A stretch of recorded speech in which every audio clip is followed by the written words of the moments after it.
Acting Studio podcast, where we discuss the connection between life and acting.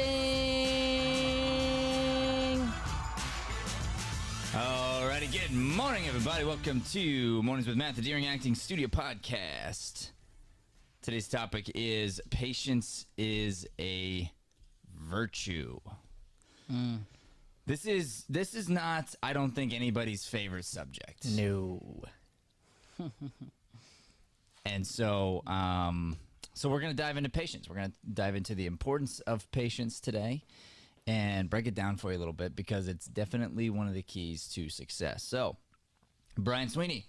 All right, let's jump into some verses, guys. Let's Time get for our started. daily devotional. Bum, bum, bum, bum, bum. Joe, you can't leave, bro. You gotta keep the editing going or pass it to me. You know what I'm saying?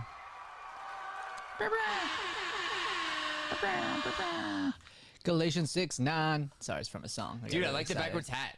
Thanks. I used to do it all the time, and it's very comfortable. It's very, very comfortable.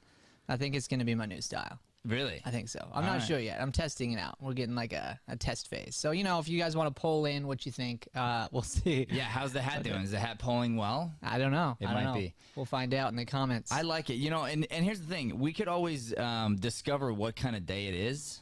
Sure. Maybe there's a Depending hat. on the Yeah. Hat day. Is it forward? Is it backward? Is it sideways? Is it no hat?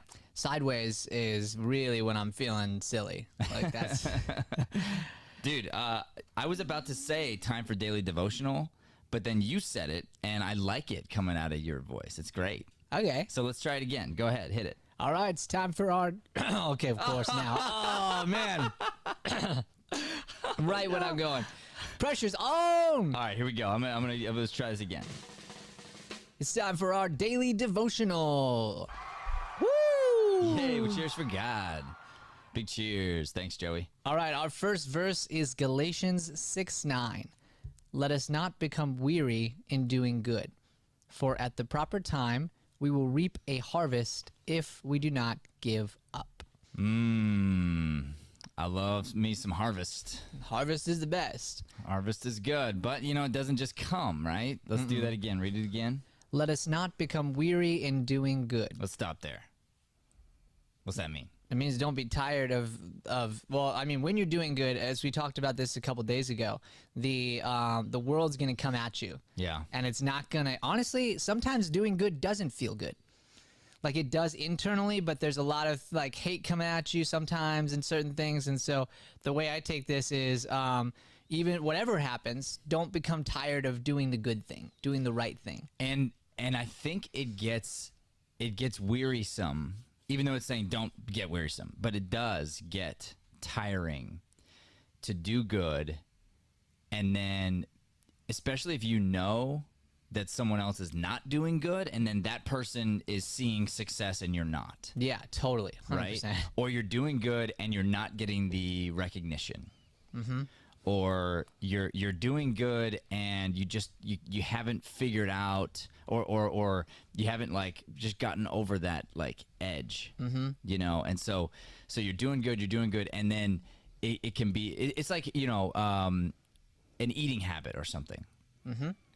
You can do good for a while, or you're working out for a while, and then as soon as you stop seeing the results in the mirror enough days in a row, it's easy to quit. Yeah, totally. Right? Yeah. So God's saying, don't get tired of that. Don't get tired of doing good. Don't be wearisome of doing good. I like this. All right, keep going. And then it says, for at the proper time, we will reap a harvest if we do not give up. That's good. So that, again, long term, I mean, you take it into nutrition, whatever, like, even if you think about that, when you do stuff, there's some quick results, but then most of them show up a couple months later. Like, Right. the results of what you do and you're eating and whatever show up like a month later. Yeah.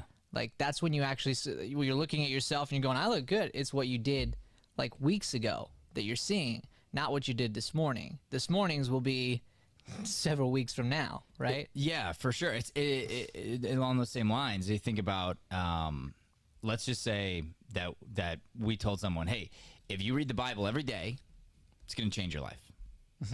And then someone like reads the Bible for 2-3 days in a row, and they're like, "Well, life's not changed." So Right, yeah. you said it was going to change. It's not the heck? changed. You gotta do good consistently, right? Okay, interesting. All right, we got another Bible verse. Yes, we do. Another devotional, Philippians 4:6. I love this one. So good. Do not be anxious about anything, but in every situation, by prayer and petition, with thanksgiving, present your requests to God. So this is like a big, we gotta break this one down because it's so good. Yeah. So good. Yeah. Brian, Thanksgiving's only one day a year. Why do we have You're to supposed wait to until Thanksgiving every day. Every day, Joey. Well, you know what? And if you celebrate Thanksgiving every day, then it's not that big of a deal you miss Thanksgiving, That's right. which you did this year. I did, yeah. And You're it right. could be tough, or it could be tough to, let's go back to your old mentality. It could be tough to miss your birthday. Yeah, totally. Or you could realize when it's not your birthday, how many days you've been celebrated here. Yeah. Like totally. when you got out of the hospital, you walk into the room and how much we've been celebrating you in your absence. Mm-hmm. But if you don't realize that, focus on that, understand that, you could sit here and be like, my birthday, I miss my birthday. I did that thing, yeah. But Yeah. now you're like, wow, like every day is my birthday. Every day is this gift from God. Yeah. It's the day to celebrate. Because what's a birthday? It's a day to celebrate the day you were born, right? Mm-hmm. Every morning we're born. We're born again, really. Yeah. And it's like, today's the day. There isn't another one. Like, there's not going to be another today. Today's once. Absolutely. Yeah. Boom. Boom. Flipped that. Took Joey's thing and made it into something awesome. Yeah, well, Man. Joey's thing, it started awesome. It did. It did. know? I didn't mean it like that, Joe. That's it did sound that way. That's not how I meant Took it. Joey's joke out As of the soon as it trunk. came out of my mouth, I was like, wait, that's not what This I meant. makes me feel much better the way you reacted this time than when you said that I don't pull well. Yeah, I'm still dealing with that because it's in our intro. So every time I hear it, I'm reminded of my dumbness. in I'm that feeling moment. I'm feeling slackery right now. You guys got the Sun Devil garb going. Yeah? Oh, You're looking good. You're representing. Thanks. I saw a thing this morning that ASU put up a billboard on the 10 to Tucson that says 72 to 7. And then No it says way. no pity for the kitty, and it's 2 devils. That's And sick. it's that like everybody has to drive by it. It's hilarious. That's hilarious. I think because it was such a statement, it'd be interesting too, just to have it say 72 to 7 and like nothing else. That's true. That's And it's true. like, and you know who you are. Yeah. You know who you are. Yeah, You know. I mean, when you get beat so bad Right. that your head coach gets fired after the game, like, it means we pretty much own you at this point. It's good stuff. Yeah. It's good stuff. All right, so you said you wanted to break this one down a little bit, Brian. Let's do that real quick, and then I'll Yeah. do our show open here. So it starts off with do not be anxious about anything. So starting with that, it already tells you like literally anything. Everything in life, like no matter how big or how small, God's got it. It's sort of like that beginning for me. Don't be anxious about anything. Right. Anything. Like literally anything. Dang. So there's a job promotion I'm up for. Don't be anxious. Mm-hmm. There's an audition, a big audition, or a small audition, or like the most massive audition of all time. Mm-hmm. Don't be anxious. Release it. Yeah. My wife's pregnant, gonna have a baby. Don't be anxious. Mm-hmm.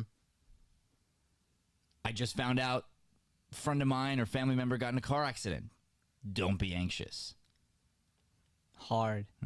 Don't be anxious about anything. Yeah. Okay. Challenge. So then it goes into, but in every situation, and this is what I love, it then gives you instructions on what to do. So it doesn't just say, hey, like with everything, don't be anxious. It then tells you how you can rid yourself of that anxiety if you allow yourself. Okay. So then it goes, but in every situation, by prayer and petition, with thanksgiving, present your requests to God. So whatever those things are, you bring them to God through prayer and in thanking. So, I mean, you take that car, whatever, like that's tough. But there's always something to be thankful for. So you come in and you ask God for what he wants, but you're still coming from a grateful heart, Yeah. a thankful heart. And that's what can be super challenging. It's been challenging for me in places like the hospital and stuff like that. But like, that's when you really see God move, is when you come in and you do it in the way that he's asked you to. Remembering who he is and his greatness, and I guess you go into acting, it comes down to trust. Like, right. Trusting God, trusting the plan that he has, right? 100%. And I think that's exactly it. Because if you're trusting in God and not in the world, then whatever the situation is, you have to say, thank you, God. I realize you've got a bigger plan. Yeah. It's trust God, thank God. Right? So here's the deal, everybody. We in this world, we live in this space where we want things when we want them. And nowadays, with all the different social media and the way people soak up their entertainment, it feels like we're constantly telling ourselves we got to go faster, faster, faster, faster, faster. And we want things on our time. And what we need to do is release that and get into God's time. It can't be about you. It's got to be about the release of you, and then you being a servant. And that's what purpose is about finding a way to serve others through your giftings. So today we are talking about patience. We're going to break down patience in a couple areas. We're going to talk about where it starts. Patience is an inside job. That's the first segment today. And then we're going to just go into the truth of it, the grind of life. And we'll admit that patience is hard. That's the second segment today. And then the third segment, our takeaway today, is we're gonna talk about success and how patience is connected to success, because patience is definitely one of the major keys to success. Any successful person will tell you to get where they got to required a lot of patience. So that's what we're up against. We're going to be right back after this message. 1. Get out there. Chapter 2. Get organized. Chapter 3. Build your team. Chapter 4.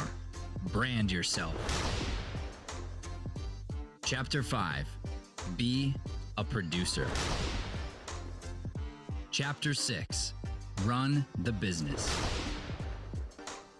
Chapter 7. Be a great actor.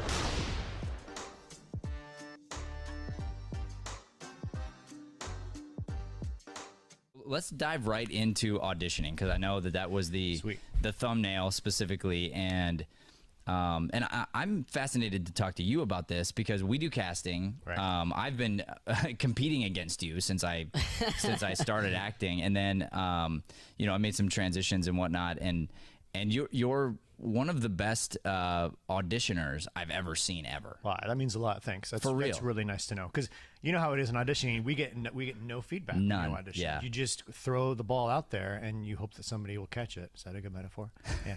I feel like you're good when you have somebody come into the casting room and then the casting director's like, hey, so if you could just do what the guy before you did. And that's happened like 4 times when you come in, where you'll do some creative move and then the next person will go in and they'll be like, when they get to direction, they'll be like, what if you just did what he just did?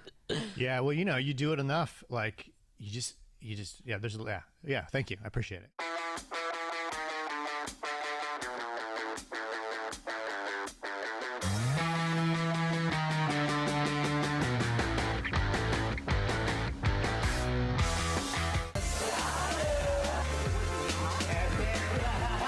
We have to have a solid memory in order to put up a play.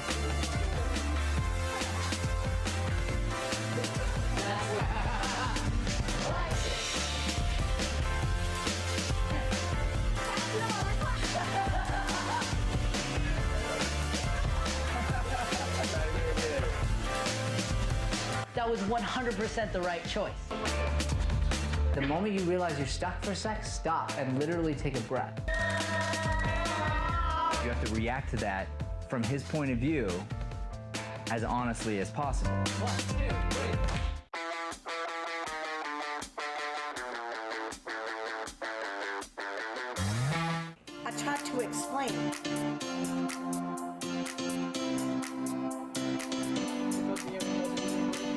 I want you to think about getting through the monologue.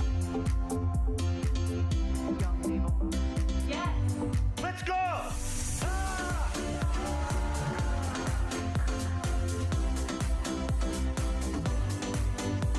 Because my job isn't to work the monologue. My job is to work on you.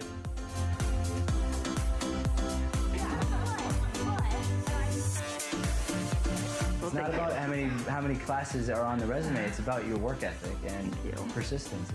Who's further along than they were when they walked in the room?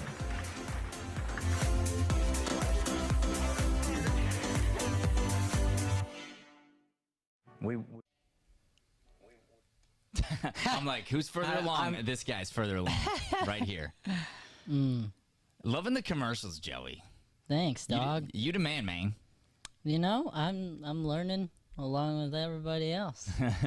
All right, so today's topic, patience is a virtue, and we are back to hit the first segment. Patience is hard. Let's just admit it. It's hard. It's not like it's what you want to do. It's what you choose to do, to be patient. So I wrote down a couple quotes that I thought were really good. This one's from oh, I'm sorry. I'm not supposed to do patience as hard. I'm supposed to do patience as an inside job. Inside job. See what I did there? Because I see. knew my quote was wrong. Okay, so backing up. I should have backed you up, but then I didn't realize it either. So, my bad. So patience is hard. We're gonna get to that, but first I want to talk about work. So patience is hard. Well, we're talking about that. We're talking about it later, though. We'll do that later. But I wanted to start with these quotes actually. So patience is an inside job. All right, this is the segment number 1 here. So this is from Saint Francis de Sales, I think is how you pronounce it. Have patience with all things, but first of all, with yourself. Have patience in all things, but first of all with yourself. So here's how I kind of look at this. If you're not patient with you, then you're going to beat yourself up. Yeah. You know, I got to have patience with my own process, with my own growth, with what I got going on. And this almost goes back to that idea of filling up your own bucket so that you can help fill up other people's buckets. So like, how can I be patient with Brian if I'm just like, whatever it is, he's going through his process and he's annoying me. Sure. And I should be patient with his growth and his transition, but I can't be. Why? Probably because I'm not being patient with me. Yeah. Because if I don't have the peace inside, how am I supposed to give that to others? You know what I'm saying? Yeah, it comes back around to you holding yourself accountable. And we talked a little bit about this with bullying yesterday. And the idea of like when you are like being patient and being willing to like go inside of you, that's when you can have control over the things that you're doing, right? Whereas when you're going external, like and again, it's back to you. So like honestly, I probably, if someone's mad at you, it's not about you, it's about them, right? Right. So when we do this with ourselves, that's what like we always say, like in class, I would never beat somebody up the way that I beat myself up. Yeah. Yeah. I like if you ever saw somebody walk into this room and do that to somebody else, you would be livid. But we do it. Right? I had somebody come up to me last night and say something like, "Hey, you know, I just want to make sure, you know, I'm still doing good." Blah blah blah, and I was like, "Okay, well, are you comparing you to you, or are you comparing you to others?" He's like, "I'm comparing myself to the rest of the class, and it feels like everyone's in front of me." And I'm like, "Well, first of all, you can't compare you to other people, and second of all, we got to compare you to you." But hear what you just said. You just said, I don't want the class to be thinking this, and that I'm like not good, and that I'm whatever. And I was like, who do you think that about? I said that. He's like, nobody. Well, no one's thinking that about you either. Yeah. Yeah. You know? So you got to have patience with you through in this case, the improv process. Yeah. The process of getting better, of transitioning into this new way of thinking, of doing, of performing. And as a matter of fact, patience came up quite a bit last night, and I want to save that for Patience is Hard. So we'll deal with that in the next segment. But save it. But where does patience start? From the inside. I think it's thought life. Yeah. Like, it all goes back to thoughts again. Like, what's going on up here in this noggin? So a lot of times it'll be your reflection or your interpretation of a moment. Mm-hmm. So in order to have patience in such a way that is peaceful, you can look at it and say, okay, this is what it's supposed to be. This is where I'm supposed to be. This is what I'm supposed to do. Great. Instead of, I didn't do that. I wish I'd have done that. Oh, man, if I'd have only done this, then this would have happened. So one thing is going to beat yourself up. You take a bat and you're just smacking yourself in the face with it. And the other one's giving yourself a nice massage. you know? Yeah. And it's like, hey, we got to be careful to make sure that we're taking care of us. It's an inside job. That's what I mean by that. Mm-hmm. Absolutely. Did you ever have a moment, Bright Guy, where you had to be patient with, let's say, a family member or somebody going through when you were going through the process of being in and out of the hospital? Yes. Yeah, I've had to deal with that before because everybody loves, and again, even their concerns technically, like they come from love, right? Right. But there have been people, like nobody knows you like you do. So the one thing that I get all the time from people on the outside, friends, family members, right, is the work aspect. Like just you shouldn't be working or whatever. Like you should just be straight up laying. And I've gotten really good now at just peacefully kind of explaining, like, actually it's going to be way worse for me to go lay down because I've done it. I've done it and tried it. And there's moments to rest and moments to not, and I've gotten good now at listening to my body, like last night, and going, okay, I'm done. I need to go rest now. Right. But I could have skipped the teens too because I had a headache. I wasn't feeling great, but like that filled me up. You know, it gave me a lot of energy and positivity, and so you get that all the time coming out. Quick question: how are you feeling today compared to yesterday? I'm feeling better today than yesterday Because you look 10 times better, like from Awesome. from an outside appearance. And if we say patience is an inside job, Mm-hmm. so it starts on the inside with some of these choices. On the outside, the reflection of that, you look strong like you did 2 days ago, 3 days ago. Awesome. It's interesting, Yeah. you know, and yeah. So like going into yesterday, that's interesting too. Having patience with yourself, having patience with others when they want to tell you the way that it is. Yeah. Right? And they want to tell you, this is the reason why you're sick. Mm-hmm. It's because of this, Brian. Yeah. You know, and you got to go, okay, cool. If I interpret this correctly, I'm going to say thank you from a grateful heart. Thank you because I understand you're doing this from love because you love me. Yeah. Then let me tell you the truth, which is this, this, and this. And here's my interpretation of why I'm not feeling good. And here's my interpretation of why I got sick 3 times ago. Mm-hmm. Was not from overwork, but was from overstress, 2 different things. Or not from overwork, but from underwork. And me slacking and then focusing on the wrong things and mentally and physically doing the wrong things that literally making me sick, whatever. And so you help other people change their own narrative, and you say, this is what makes me healthy. So you love me, encourage me to do this in a safe, productive way. Yeah, absolutely. That's cool. I love that. The other thing I wanted to mention was the idea of letting go of expectations, letting go of the results. And that's inside too. It's like, what am I putting out there? What have I expected to happen? And this life that we lead is completely an improv. It's unexpected what's going to happen next. Mm-hmm. You know, I don't have anything to knock on wood here, because I hope this doesn't happen. But let's be honest. Anything in the world can happen. Mm-hmm. Somebody could drive their car right through the window. I was about to say that's happened.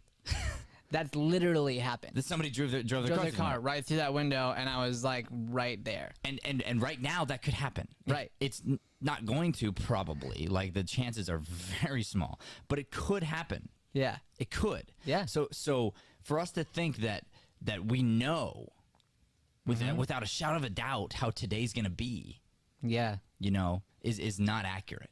Right.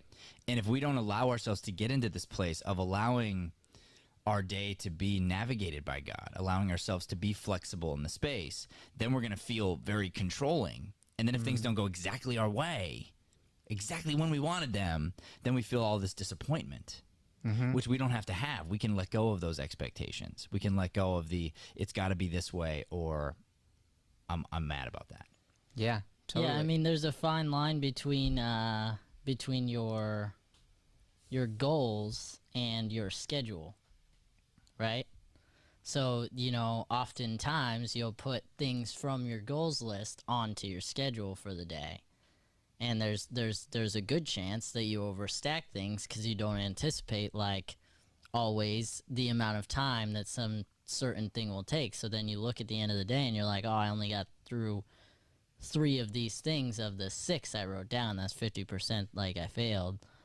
No, Right. not necessarily. You know, you're setting goals, but the schedule, like that's the whole idea of trying to control. It's not gonna work for you. Yeah. So you gotta trust, and it's not. I'm not saying it's a bad idea to schedule. What I'm saying is your happiness can't come from that place. Like your accepting of yourself can't come from, oh, I checked everything off the list today, because the reality is things are gonna come up, and a lot of the time the things that come up are going to be more important in that moment. Well, and to your point there, if that's how you determine success, what you'll end up doing is you'll either be sad always because you don't get through the list, or you'll start creating a new list that's easy. Yeah. So you know you can check it off. That way when you hit the check button, it's like, I'm accomplished. But you know deep I brushed down- my teeth. Right. I did it.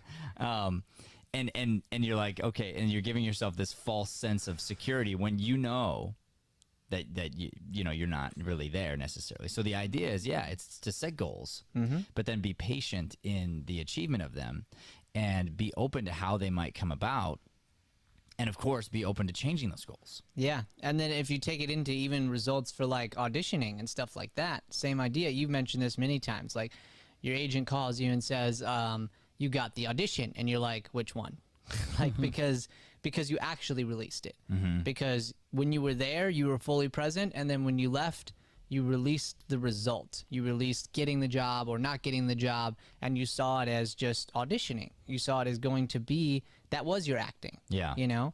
And that can be super challenging, but there's so much power in releasing it. And I mean, I've seen that people do way better because they're not walking in with this expectation of something. Yeah. Like I would tell people who are younger and like looking at myself, don't look at the number that you're making, right? Because that can get in your head. Right. Like for certain people, some people won't matter, but for certain people, you look at that and you're like, oh, I could pay my rent for whatever. And now all of a sudden you're not doing what you need to do to be present in the role because you're in the back of your mind thinking about getting it and paying that rent or whatever. You're focused on the result. Exactly. Yeah. Yeah. Hey, Joey, before we move on from this segment, you want to do some shout outs, throw some love out there to some of the people on the comments section? Oh, Tell that's me, funny. Tell me what people He be was shouting ready. out. He was like, let's go. Yeah. Astrid's on there. She said, "Good morning. The hat is it." Good morning, Astrid. You know what's funny? I was teaching Day in the Life last night to the troupe, and I used Astrid as an example, and she was like, I get up at 5, and I get out of bed at 5:15, then I do a double shot of espresso, and then I sit down on the couch and I watch a show. And at first I was making fun of her because I was like, oh, you watch TV in the morning, you get up to watch TV, and she's like, yeah, you know, it's this morning show. Like, this guy. Oh my god, And I'm like, oh, that's hilarious. oh, you're talking about our show. Oh, yeah, you Yeah. can watch that. But truthfully, it's like, really, what are you filling yourself up with? So if this is your daily devotional, you know, if this is your way of getting psyched up, great. Yeah. But again, hold yourself accountable. If this show doesn't lift you up, don't watch it. Yeah. You know, please. You know, we don't need your negative comments. Right. But if this show lifts you up, I mean, heck yeah. If it gets you jump started in the morning, jump on. What else we got, Joey? We got howdy. I'm in zombie mode from Nick because we were here very late last night. Fair. Cool. Fair. Like it. Yeah. And then Dakota George. Oh, and then Yeah, he fell asleep standing in- Follow up. He said, "I fell asleep standing up in the shower this morning." So if that doesn't, paint the picture there. And then Dakota says, "Morning, y'all." Morning, y'all. Morning, y'all. Dakota Banana. We'll see you back in the next segment, Dakota. All right, so we're gonna be heading into our next segment, which is patience is hard. That's what I almost skipped to because I was covering up my paper. But patience is hard. We're gonna get there, and just understand that that it is hard. And so we're gonna dive into the details of that. We're gonna explain a little bit from an acting perspective as well, specifically improv, because we just dealt with that last night. And I think this is something that a lot of people struggle with, especially smart people, and especially funny people in improv. So we're gonna deal with the old patience is hard thing coming up right after this. Couple minutes of your time. I got a few things I'd like to talk to you about. It was a way for us to get more comfortable listening to each other. We're gonna go back and be more confident than ever. We teach self-development, and we use acting to do that. Did you always have a performer inside you? It was something that I knew I wanted to do for the rest of my life, and I knew this was my thing.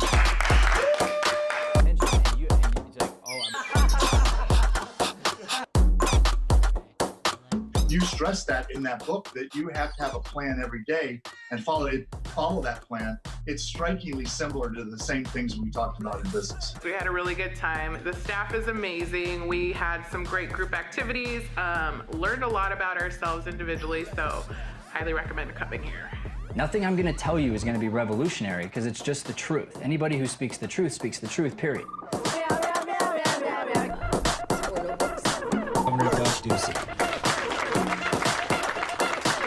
Because the plane's taking off every day. That's what I've decided. The plane of success is taking off, and I don't want to miss my flight. I was going to talk about how I have used improv in engineering and in my work. What I learned from you is get out of your head. This class and the studio has made such a huge positive impact on my life, and I cannot thank you enough. We're trying to help you work on you. So today at Durham Studios, you're gonna learn how to be confident, how to have a voice, and use your voice. What I love most about Jada coming to this place and being able to be a part of this family is that it just makes her more comfortable in her skin.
Alrighty, we're back, and I've been waiting an entire segment to say this. Okay. Patience is hard. Woo! It's so hard. You know why I wanted to get here so badly? It's probably why I wanted to skip, because the quotes from Bruce Lee. Yeah. You know, and I'm just like, ooh. See, I knew can't wait why. to talk about little Bruce I knew Lee. why I was okay with you skipping the segment, and that's because we're going to talk about football. Yeah. Yeah. So here's the Bruce Lee quote here. He says, "Patience is not passive. On the contrary, it is concentrated strength." And what an interesting way to flip it, because a lot of people might think of being patient as being weak, or being patient as being like, oh, you're just not going for it. You're just not going after it. You know, you're not aggressive. Yeah. And what Bruce Lee is saying is, he's like, no. To be patient is not to be passive. That's not to be weak. That's not what it is. Instead, this is you concentrating. It's this concentrated strength. And Bruce Lee was one of the best of the best of the best, right? And he's known for not necessarily attacking, but listening and then using the other person's momentum and strength against them. That was really like his biggest thing. So by having patience and not necessarily hitting first, he might have enough patience to literally wait, even take a hit, in order to expose his enemy's weakness and then hit them at the exact right spot. Yeah. He would have the patience to let somebody else swing first, grab their hand at the right time, pull them forward, and literally use their momentum to then flip them onto the ground. Yeah. You know? And he studied this stuff, and then he taught it. And so his whole philosophy came from, really, interestingly, nonviolence, patience, and allowing the improv of fighting to happen right in front of you. Yeah. Yeah. This is facts, yo. This is facts. So we're going to dive into a little sports analogy here for Joey. Yeah! It's time now for Sports Joey with Sweeney Joey. Sports! You do have the sound effect that I use for the one, you know. Which one's that? The sports show one. I think it's on the first panel. Well, you know what we'll do? We'll work out a whole segment thing, because we got to do this. Yeah, that's a great idea. But what I wrote down here was this idea of, as an athlete, when they say the game slowed down for me. You ever heard somebody say that? Yes. The game slowed down for me. And what it means is, like, this light bulb thing went off in your mind, and it's like, oh, all of a sudden I'm seeing things I didn't see before. And so when everybody's going so fast, it feels fast and anxious to everyone, and it used to feel fast and anxious to me. And now all of a sudden, it's almost like people are going in slow motion. Yeah. Yeah. Well, and that's the thing. So number one, as a viewer, you don't understand how fast those people are going. Right. On the field. Like, you just don't. It doesn't pay the respect when you're watching it on TV. But, like, there's the speed guns that the cop use, and, like, on the 80-yard touchdowns by a running back or a receiver or a punt returner, they're going 22 to 25 miles an hour. Are you serious? Serious. That's nuts. Yeah, like it's speed gunned radar, like even Matt Siebert, right? Working to get into the NFL.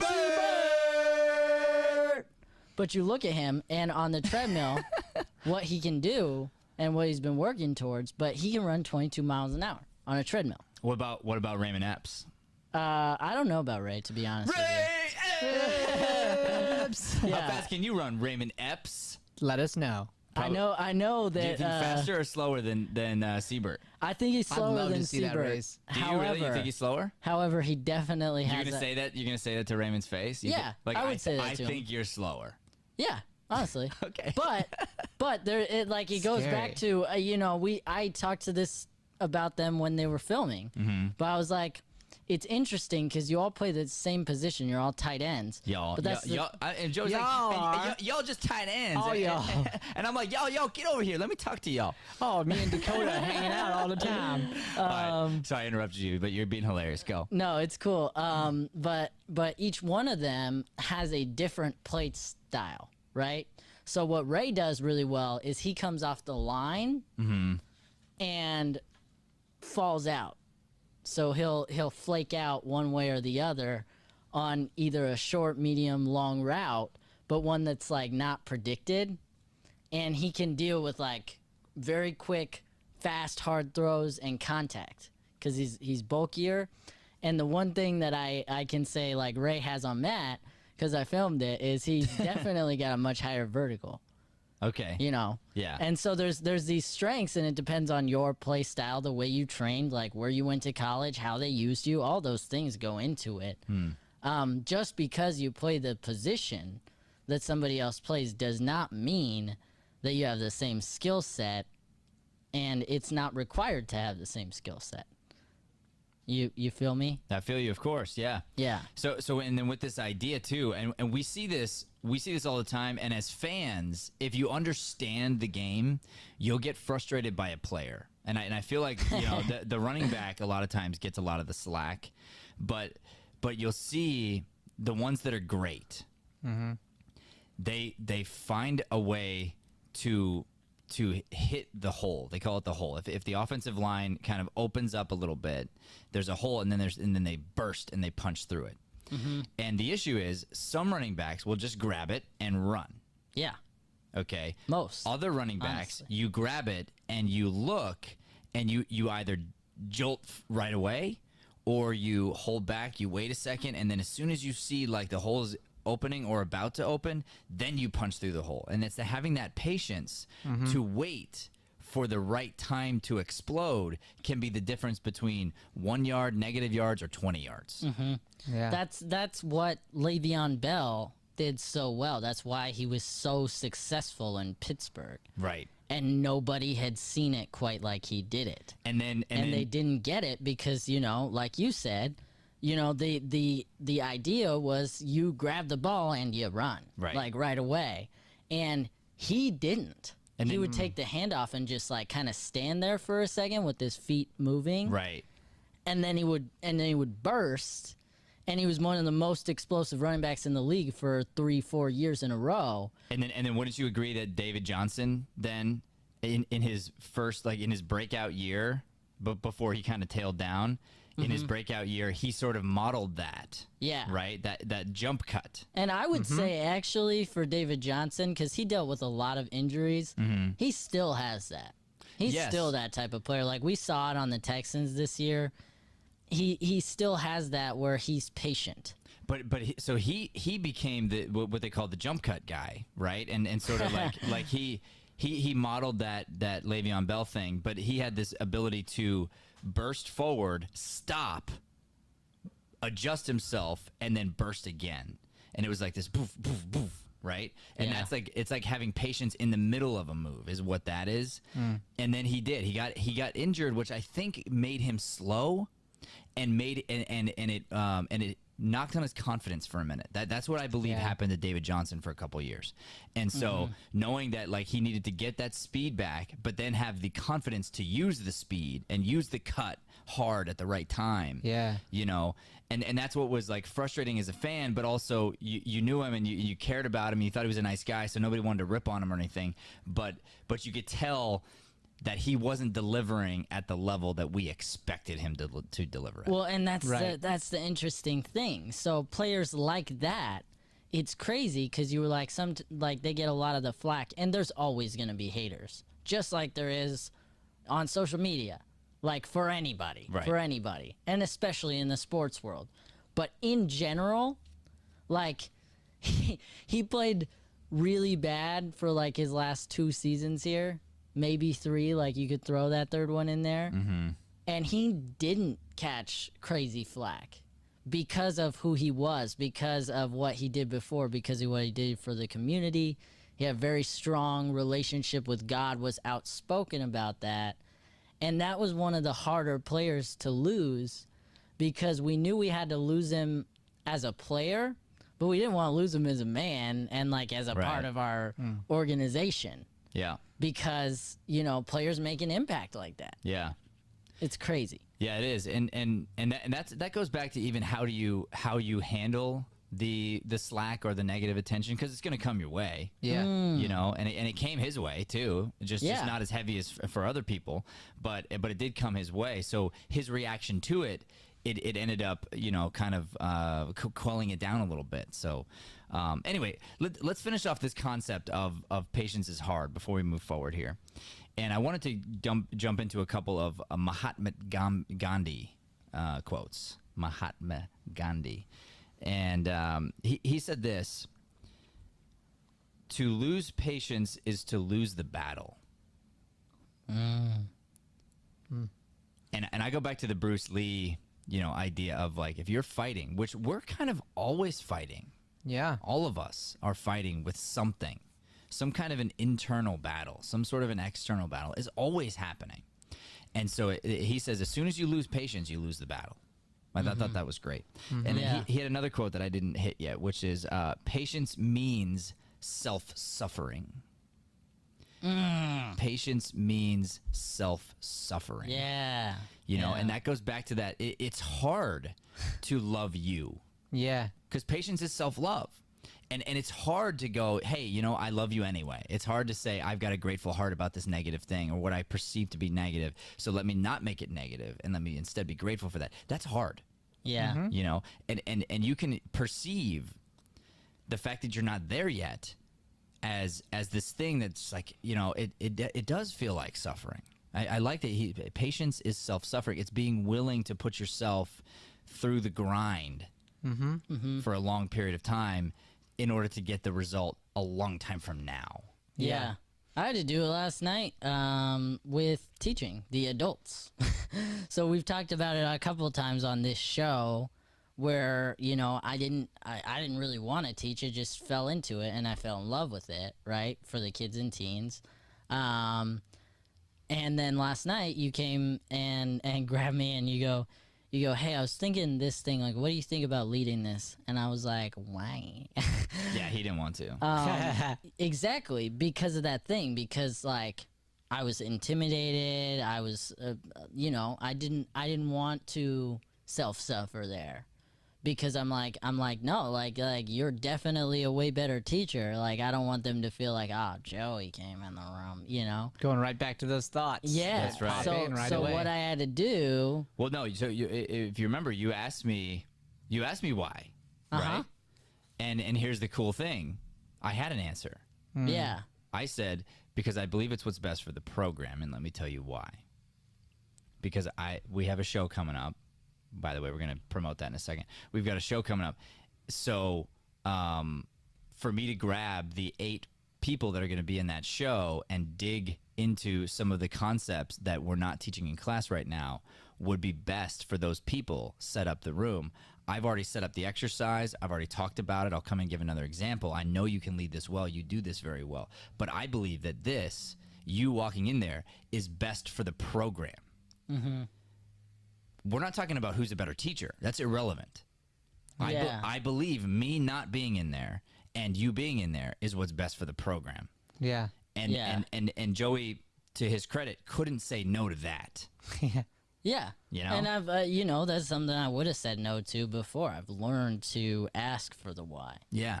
And again, like, it's compelling. It was really strong. And so I was like, yes, there's no question there. I love our students. I love you and I trust you. And so I'm like, best thing, why wouldn't I do that? I'd be selfish not to. Yeah. Because of how I feel, like, self-conscious wise. And then it was a really fun class. But specifically going into teaching the adults, this idea of patience is so important. And especially with the game we were playing yesterday, which is directed story. But that's like one of the main concepts is relax, listen, be patient, like one word at a time. It's like, let the game of improv slow down for you. Yeah. Just like in sports. And that was what we were talking about in the lobby during this last commercial break, was this idea of, I feel like the people who struggle with patience in improv are usually really smart or really witty or, really funny people. And funny and witty people are not good at improv. They have to learn that because they're so used to going for joke and being like being the star that it hurts you to be witty, to sort of like know where it's going to go and just like take it. That's number one. And number two, people who are very intelligent, they see where it's going to go. And so rather than trying to set up the other person and plant a seed and wait for the scene to harvest into something great, they just go like, here's a seed and I'll pull it out. You know, and so they're like filling the sounds because like, hey, this is gonna be funny. They see how it's funny. Here it's funny. See, get it, funny. And it's like, okay, cool, yes, and you gotta laugh, and it's this tiny little plant, but you could have planted it. Watered it. The audience sees what you're doing. Your scene partner sees what's happening, and then it grows into this thing, and then it becomes this massive big laugh, and you get to reap this huge harvest. I love that analogy, and I want to make sure that everybody heard what I did, which is you plant this seed and then you pull it back out of the ground. So just think about that. Like, that's so counterintuitive. You're like, yeah, seed, and then you're like, cool, I'm nervous. Let me take it out of the soil. And then what do you got? Like, you still just got the seed. Except now, you know, what's it going to do? So what do? You usually throw in another seed. Right? Because like, oh, well, that one didn't work. We'll throw in another seed. Pull it out. See, look, it's a seed. Don't you see this seed right here? Yeah. You're right. That was a good analogy. For real. I just found that, bro. Well, you know. We're using it for classes forever. That's going to be a whole speech right there. Good. I like that. Yeah. All right, so we do have a show coming up. I think it's time for us to plug some things, Joey. Time now for Brian Sweeney's Shameless Plugs. Shameless plugs.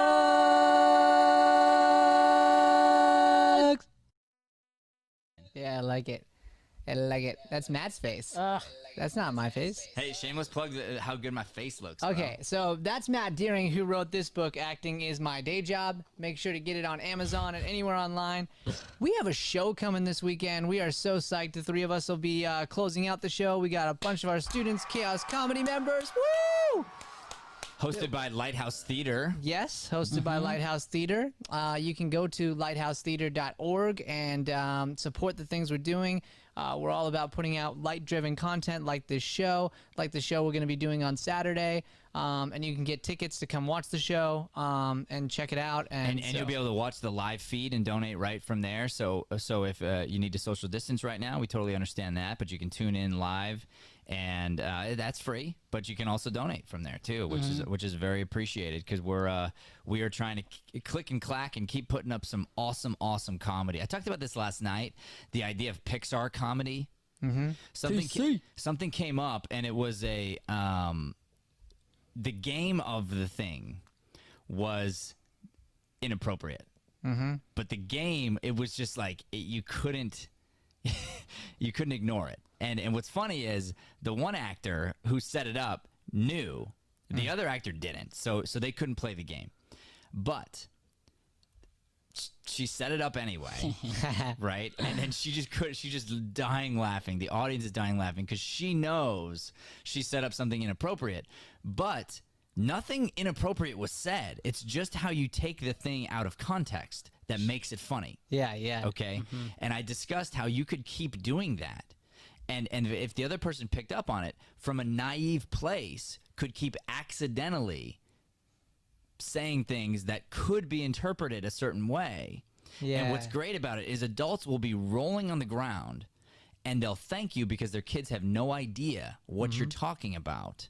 And the kids are enjoying themselves. The adults are enjoying themselves. You're able to talk about anything you want without having a child come afterward and be like, "Mom, what's this word mean?" You know what I mean? Like that's, you don't need to do that. You can be smarter. I can't speak on like the now Disney movies, but like when I was a kid growing up and then watching those things that I've watched growing up now, there's a reason that parents take their kids to Disney movies, and that is because Disney movies have hidden jokes for the adults as well. You know, so that they enjoy it, and it's the whole idea of that Pixar comedy, right? Yeah. And that's what's so funny is you can hide these things, like you said, and half the people aren't even gonna realize what you're saying, and then it'll click, maybe even their first, second, third time through, and then they go, "Oh my gosh, I can't believe I didn't see that before." That's hilarious. All right, that is the end of our Patience is Hard segment here. We're going to come back and we're going to give you that takeaway at the end of this show, which is going to be success connected to patience. Patience is one of the big keys to success. So we're going to talk about that, give you a quick takeaway right after this message. 1, get out there. Chapter 2, Get Organized. Chapter 3, Build Your Team. Chapter 4, Brand Yourself. Chapter 5, Be a Producer. Chapter 6, Run the Business. Chapter 7, Be a Great Actor.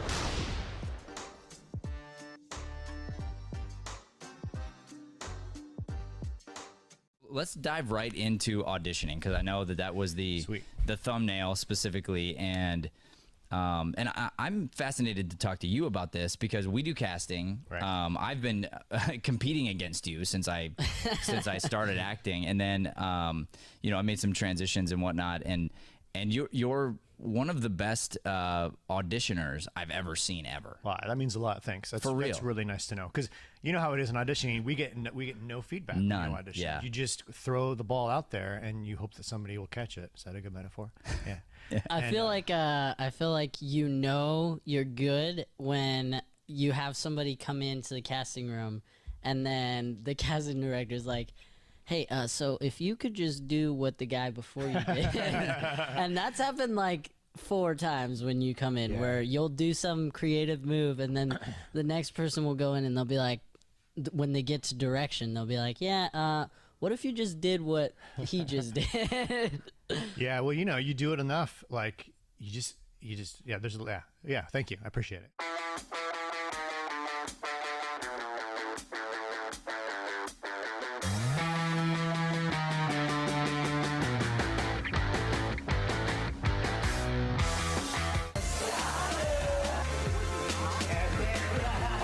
We have to have a solid memory in order to put up a play.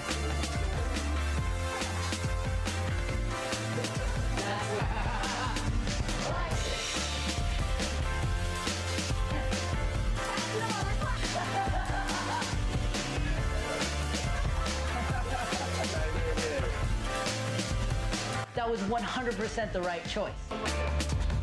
The moment you realize you're stuck for a sec, stop and literally take a breath. You have to react to that from his point of view as honestly as possible. 1, 2, 3.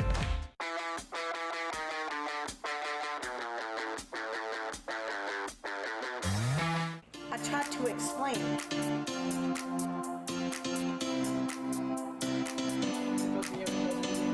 I don't want you to think about getting through the monologue. Yes. Let's go!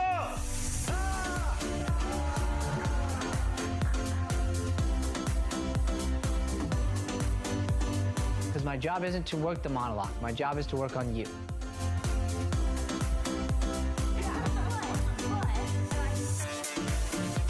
It's not about how many classes are on the resume. It's about your work ethic and persistence. Who's further along than they were when they walked in the room?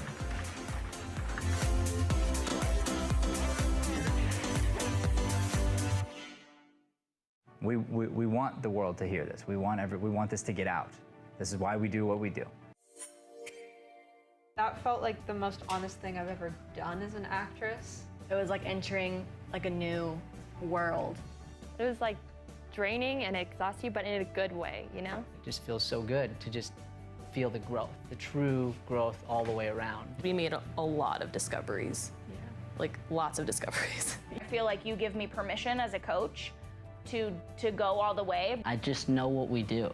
It makes me so proud. And so like I want to make sure everything's perfect. My hope is that this class opens everybody up as a person, and you become a better actor in the process. Alrighty, patience is one of the big keys to success. I love right, it guys? so much when you start a segment by like sitting into frame. And you know what? You did it so patiently. Thank you. You were so Thank patient with sitting. Joey was patient with me because I was doing the story on the IG, and he was like 5, 4, 3. But he didn't get mad at me. It's nice when you don't get mad. 3, finish your story. Yeah. 2.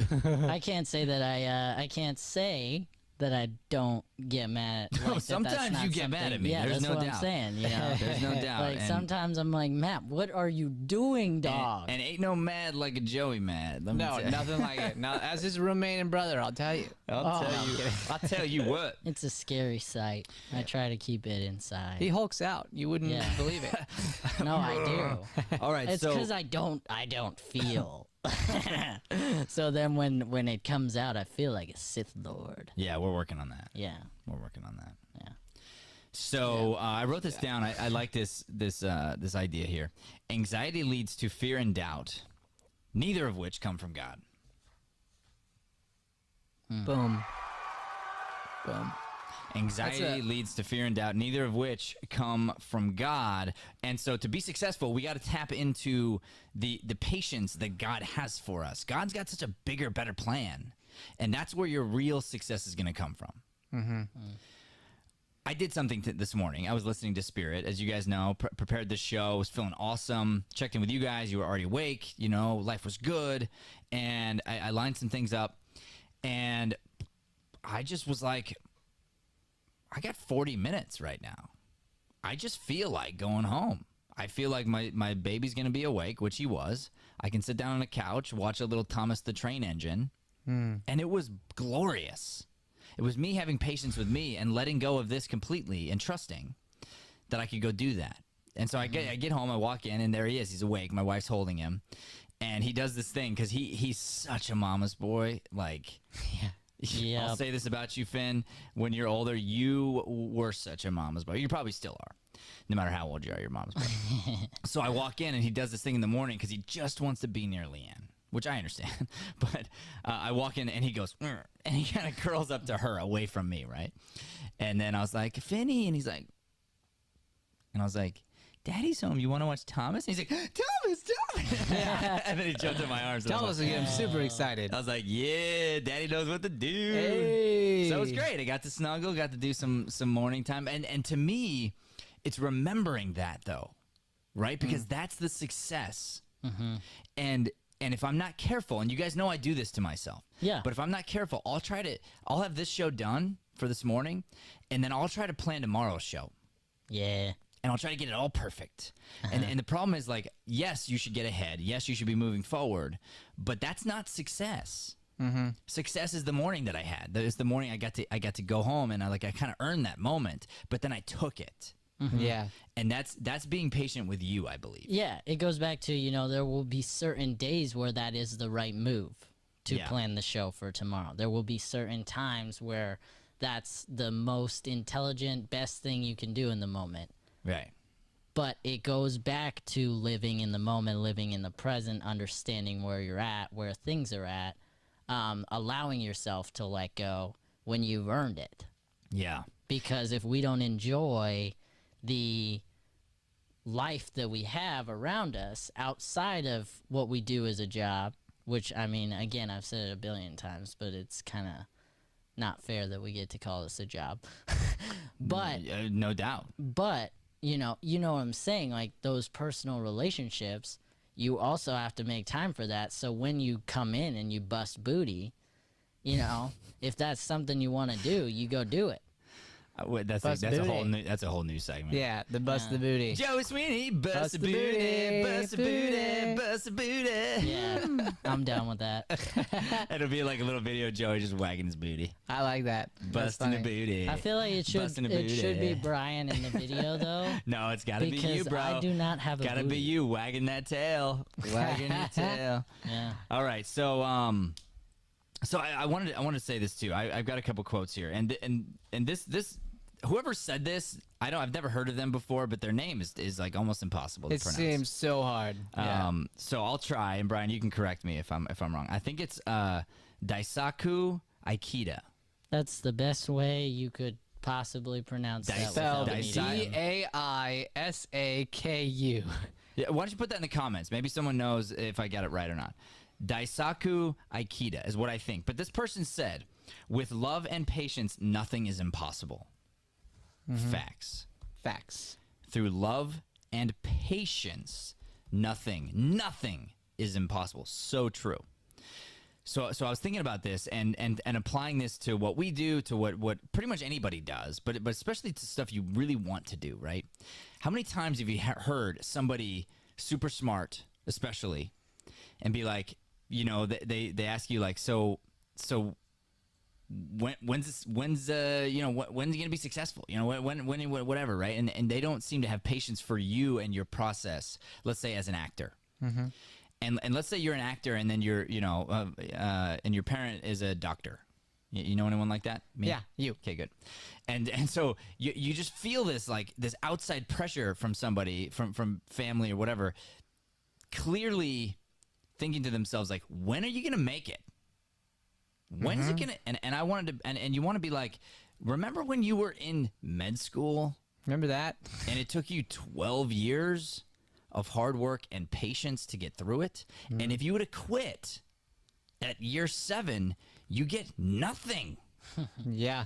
So here I am in it, and I got to have patience. You need to have patience with me, please. Like, we got to have patience. What's up? Facts. What you got, Joe? Did you have something?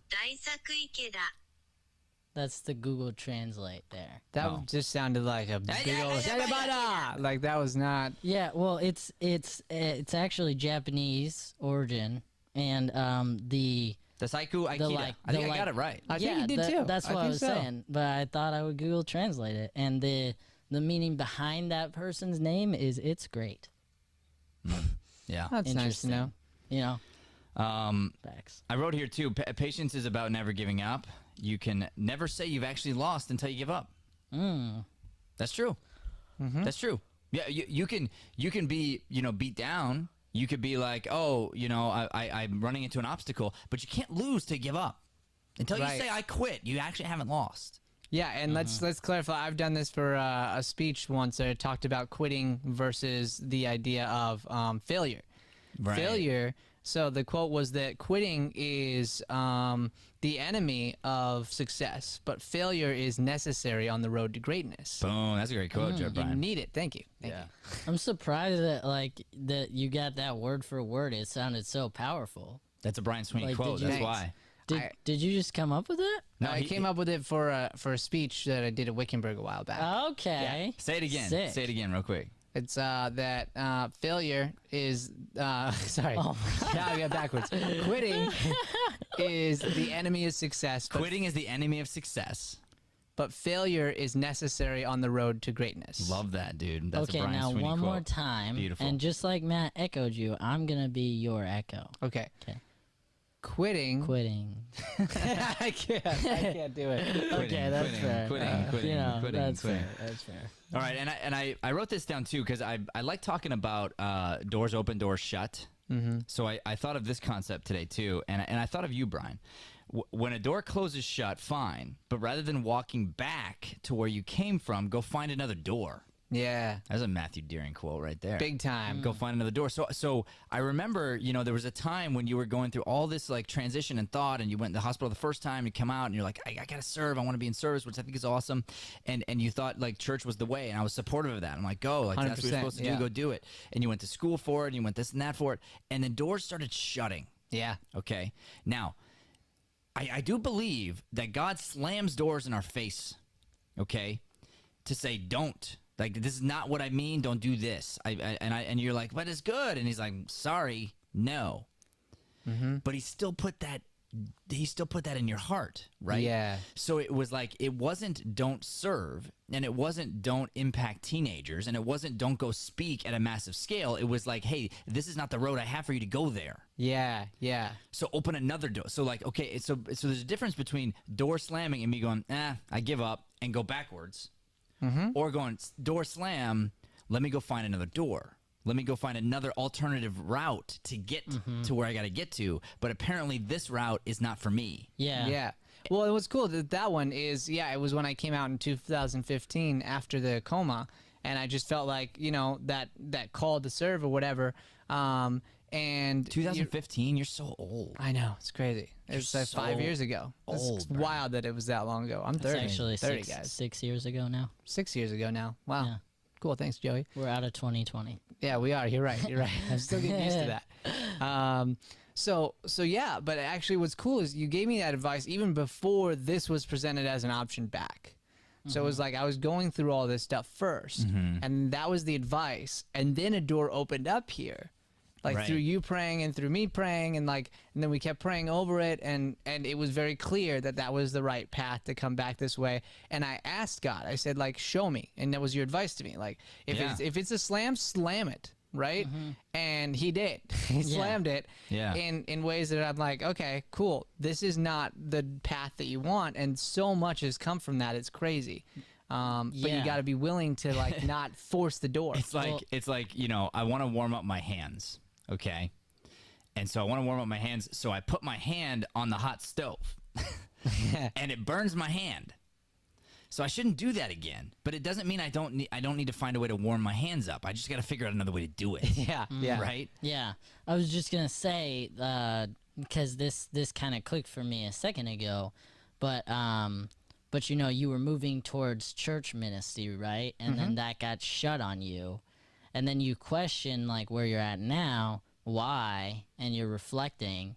And for me, like, it's very clear that the difference is, you know, when you go into that field, you are dedicated to one specific body of people that you serve, right? And the way that God set you up here is you affect everybody.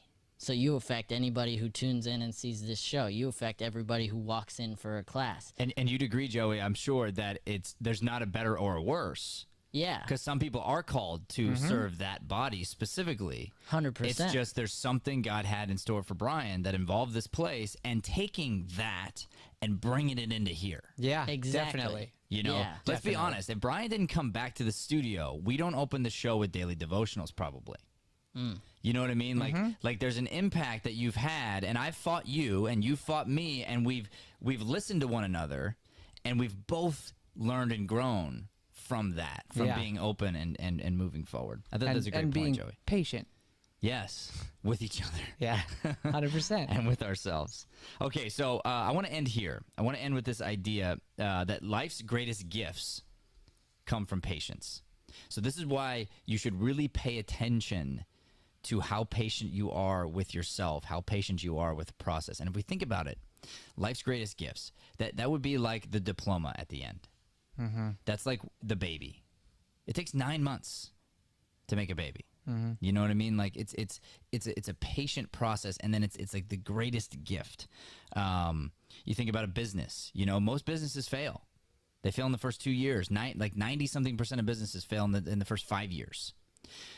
And you have to have that patience to say, you know what, we just got to not quit. Maybe we're not doing it right. But quitting, we can't do that. We just got to find another way, right?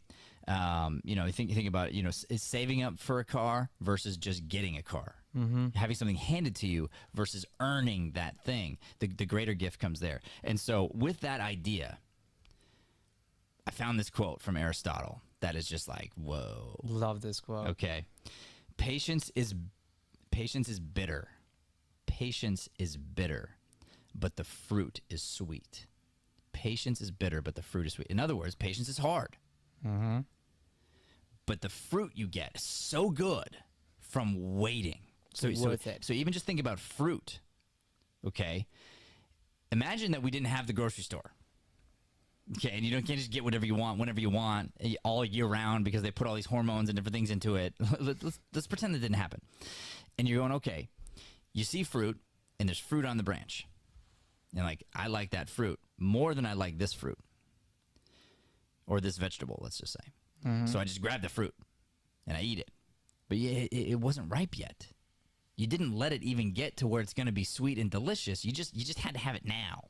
Yeah. So you didn't really get to even enjoy it to its fullest extent because you couldn't wait. So now what? Now you gotta wait for the next one to come. And by the time that one starts to grow, you lose patience again and you grab it off of there. And you never get to feel the sweetness, the actual like pure joy of life because you couldn't just wait. You couldn't wait till it's the right time to pick the fruit off. Dang. Facts. Good job, Aristotle. Boom. Dude's pretty smart, turns out. He seems real smart. All right, we do have a show this Saturday, as Brian said, a chaos comedy improv show. Would love to see everybody there. Thank you so much for tuning in. God bless. Thanks for listening to Mornings with Matt. Please like, subscribe, and follow us at Deering Acting Studio to keep up with the latest content. For more information on classes, private lessons, or professional development coaching, visit www.deeringstudio.com. Have a Deering day, everyone. Have a chippy day, everyone.